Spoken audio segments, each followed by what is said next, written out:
In a normal year, the smokehouses and drying racks that Alaska natives use to prepare salmon to tide them through the winter would be heavy with fish meat, the fruits of a summer spent fishing on the Yukon River like generations before them. This year, there are no fish. The remote communities that dot the river and live off its bounty, far from road systems and easy, affordable shopping, are desperate and doubling down on moose and caribou hunts in the waning days of fall.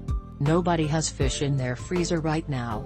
Nobody," said Giovanna Stevens, 38, a member of the Stevens village tribe who grew up harvesting salmon at her family's fish camp.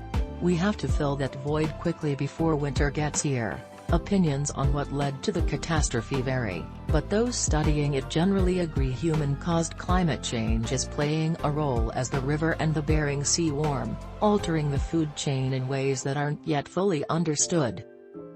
The assumption that salmon that aren't fished make it back to their native river to lay eggs may no longer hold up because of changes in the ocean and river environments, said Stephanie Quinn Davidson, who has worked on Yukon River salmon issues for a decade and is the Alaska Venture Fund's program.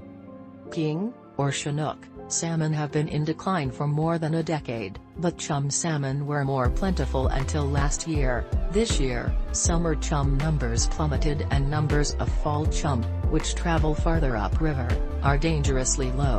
Everyone wants to know, what is the one smoking gun? What is the one thing we can point to and stop? She said of the collapse. People are reluctant to point to climate change because there isn't a clear solution. But it's probably the biggest factor here.